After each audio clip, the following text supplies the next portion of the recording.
where I left off. So I'm Ashley Brooke. I was just recently answering a question about answering a question that another person on YouTube had asked me. What helped me start talking? And so I had shared in the first part of this. Hi, my daughter. So I had shared in the first part of the video how it felt. What I remember. And for the feeling, I didn't have the thought that I couldn't speak. I kind of felt like if I was shy. That's what I thought I was, shy.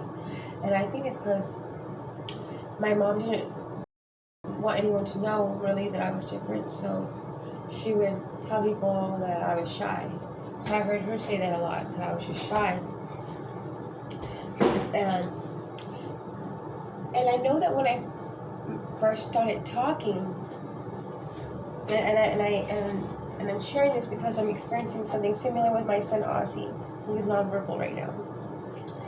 He's 10. I know that when I first started talking, I would kind of talk like if I was asking a question, and I would usually kind of talk like Yoda, like backwards. And I wondered to myself why that was. And I can't read your hand, honey. Oh, cartoons, okay. One second, you guys, when I put her in a cartoon, she's gonna get mad. And my daughter, Izzy, she's also on the spectrum. She's 2. She's autistic. Here, Izzy. Here, Mama. Yes. Aha. The piggy.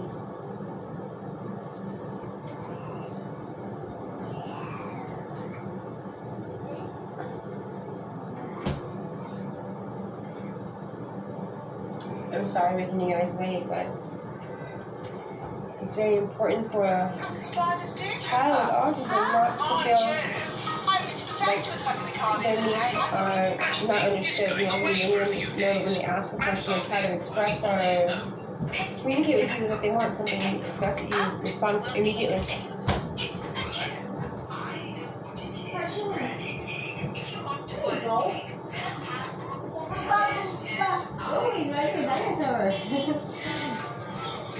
Okay, guys, so going back to that,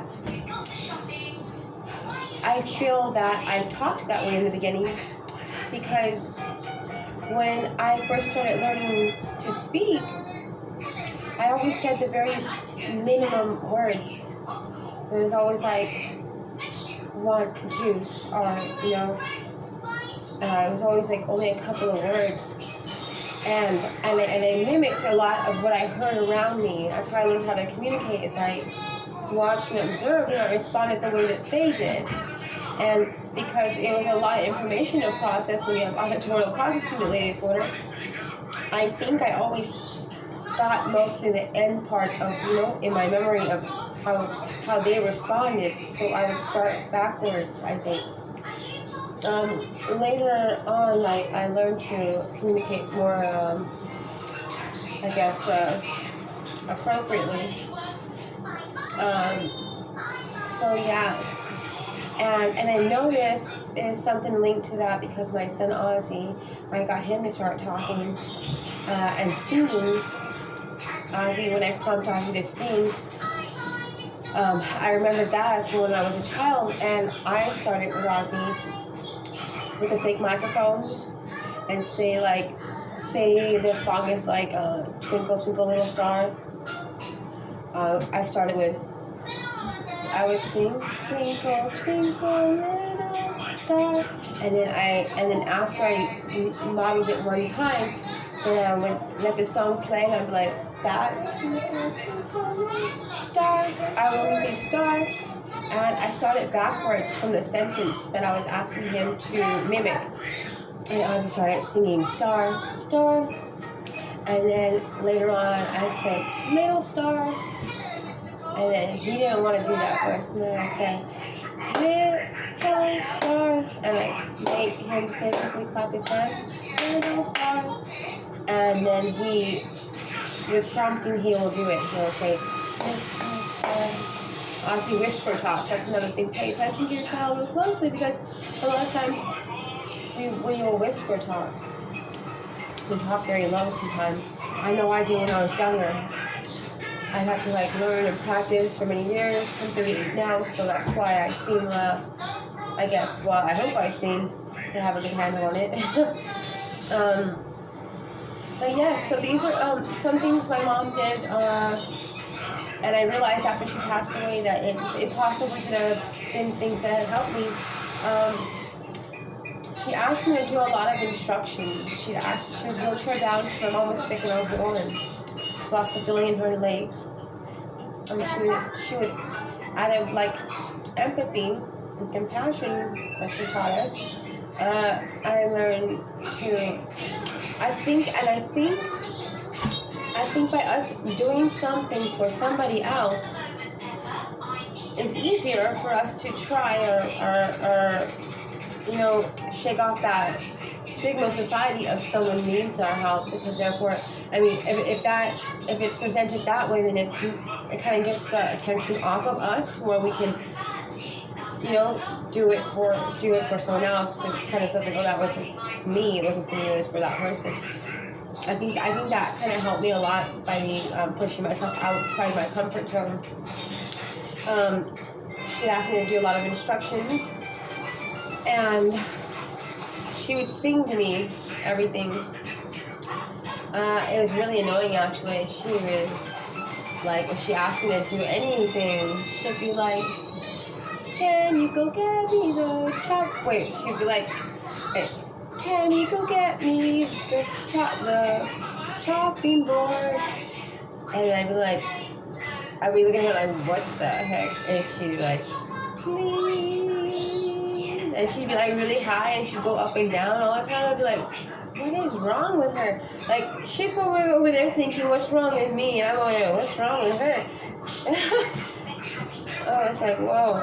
So, but I think it actually helped me. She also used to do expressions with me. She'd show me the angry face. And she'd model angry face and model happy face. And I wonder to this day if those things help me. Interpersonal play activities is very good. Before a child responds to autism, that's why I know from my own personal experience, and now that I have my children that are autistic, we like to understand things fully before we, participate or respond to anything. It's kind of like our brains are very analytical. We want to understand everything inside and out so that we have the full confidence to meet the expectation or to be efficient, and we want to be right, So when you want them to say a word, it helps to teach them about the word. I have another video on here when I'm teaching my daughter through interpersonal play how to say words, and you'll see that she's very hyperactive and she doesn't want to respond in the beginning. And then I tell her, say car, and she doesn't want to. And then I get this little hat. It's a little hat, and I'll get it for you right now, actually.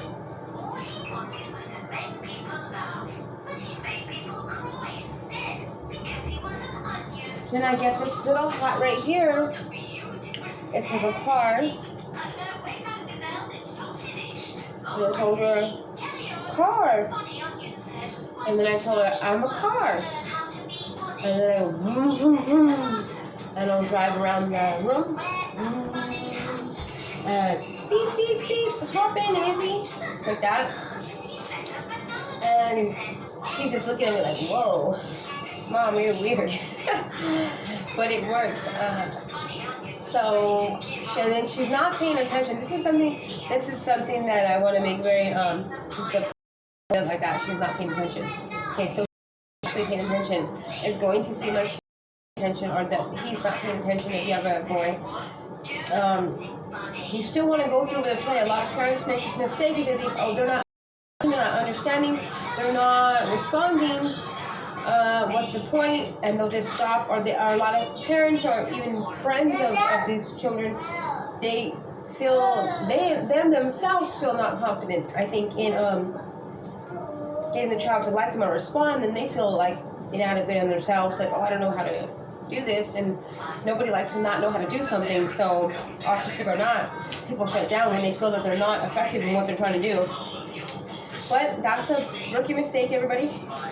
So my daughter didn't want to do it, and then I still did the vroom vroom vroom, and then I'll say, hop in, vroom vroom vroom. Then I picked her up, hop on, and she jumped in my back, and then I was like, vroom vroom vroom, beep beep, and then I got her hand, beep beep, and she pushed me, beep beep beep. She's doing, and then after I get a whiteboard and I get another sticker of a car, I have her trace the car, and then she draws a car. She draws with a little marker on the board.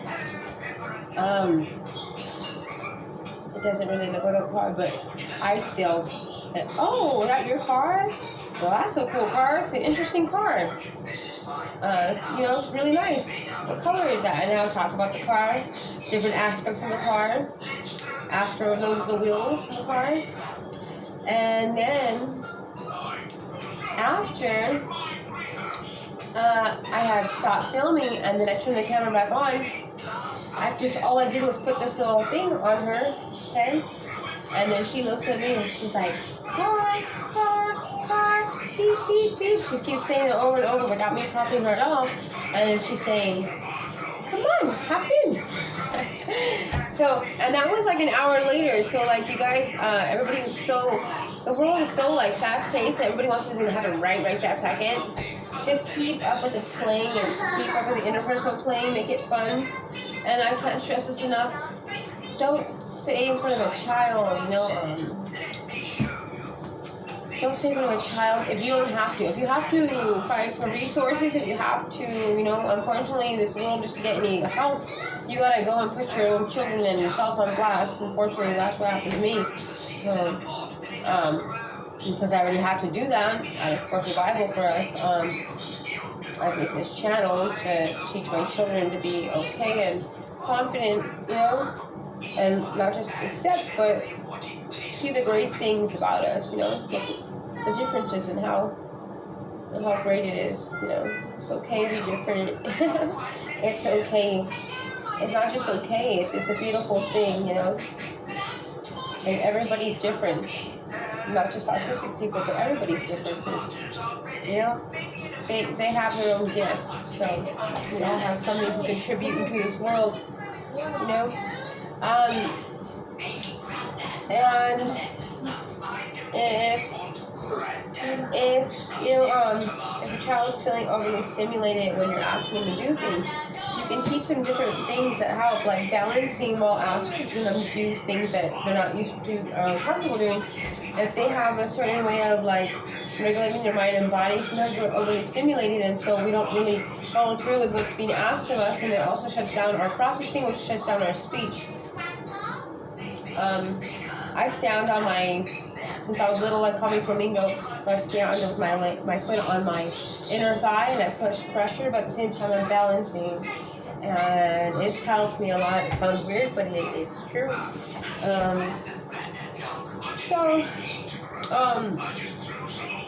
I want to make it very clear to everybody that's asking questions about, I'm assuming that they're asking these questions because they have a loved one that is nonverbal. Please, not saying that you guys are doing this, but this happens unfortunately more so than not, and I was one of those children that went through that, and I believe my mother loved me very much. She didn't understand autism, and she didn't really understand, the way that we process information, and how we are very impressionable, because we don't have it's not part of our processing to lie or to use sarcasm or jokes usually. This world has gotten so ridiculous. I think we kind of like, what we do understand jokes, it's just our humor is just different. That's what I feel like it is. But growing up, even to this day, I've talked to my father, and I've talked to my sister, and And when I was younger, they chose to ignore my autism just because it was a different time. And maybe my sister didn't understand that I was autistic. She was my sister, she was younger, teenager.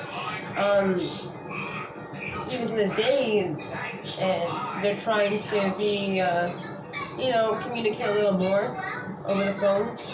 We're not really close, but like they're making an effort because they're realizing that, now that people know what autism is, now they're like, oh shoot, we didn't know we were, discriminatory against our autistic sibling or autistic daughter. So I think they feel a little bad about it. So, but they still tell me, oh yeah, I knew that there was something wrong with you. I always knew there was something wrong. And my dad said, I just want you to know that you're really intelligent. And I'm just like, he's trying to be supportive, and maybe he does think I'm intelligent, but that's just supposed to show you the stigma of what he was told about autism back in the day, and that's what maybe that's what made them not want anybody to know. They had the wrong information back in the day, thinking like I would be shamed and called names, but really those stereotypes are not even accurate, not at all. And I went through a lot, and I wondered too, like, wow, it's a miracle that I can speak, and express myself so well today. I do certain things when I talk though, if anybody notices, but I like a lot when I'm trying to growl at that. And sometimes I jerk my head a lot when I'm trying to express or get the right expression out. I do talk with my hands a lot. And I go like that on my shoulders, and I can't see the camera, my hands go like that sometimes. And I think that's okay. It's just, I think, have you ever seen a maestro conduct music? I think I'm just getting it out, just right. Who cares how my hands look when I do it? That's some little differences that make us all us, The fly here, I can't stand the flies. So, I hope that video helped. If you have any more questions, his name's shy.dehart. More specific questions, I'm more than happy to share everything with the world. Anyone has any questions. I'm not claiming to know everything, because that would make me uneducated. That's impossible. And I believe that we're always forever learning, so if anybody wants to share anything with me, that would be awesome too. I love knowing everything. That's part of just the way my brain is. Feel free to ask away. I have been through a lot in my life though, and I have overcome so many challenges, not just for being autistic, but just in my life in general. If you hear my story, that's a video for another time, I guess. So just know that if your child doesn't speak yet, then when they're ready, don't rush them. That's the part that makes me shut down the most, is that I hate being rushed. It gives me anxiety. I'm just like, I get angry, frustrated, I'm just like, forget it. I remember every time I started a new job, anytime I had to go in front of people, I just couldn't handle being around people, and I didn't want to be rushed into that. I was just like, I need to prepare, prepare for what? You just gotta walk in the room. Yeah. I can't breathe already, it's just that poor. So, and just so you guys know, sometimes our sensories get crossed. I know that's totally off the, it's still on topic of autism, but not in the part of the speech, but it can affect your speech. Sometimes when I'm hearing loud sounds or I'm being touched, I can't process thought. Just a little heads up, food for thought there. If someone asks me a question and they're touching me, I'm just like, I can't, I shut down emotionally, I shut down I just it's almost like I just freeze. Freeze. My brain's like, I can't, I don't even process I now I'm like, okay, I must have made me uncomfortable when I like think about it rationally, like what I have learned about human behavior. But as far as like having an emotion or like I have to sit there and go over the and the physical feeling of it to piece based on what I've learned about human behavior and make sense of it that way. A lot of times, things vary, like, kind of like feels like my emotions and what's happening, in fact, it's like my brain separates those things. And it was way more intense before I had children. I feel like that actually helped me practice more parts of myself that I didn't really use before. But now it's necessary to have children, and you want to be emotionally supportive and be there for your children. Everybody does, The love for a mother doesn't change when you're autistic. You still love your children. So I really love my children for that. Making me grow and learn even more. I'm gonna end it there. Reach out to me, shy.dehart. And also friend me on Facebook. I would like everybody to stay connected. Anybody that has any, questions or needs support, or even if you're not autistic and you just need a friend, community is very important. All right, guys.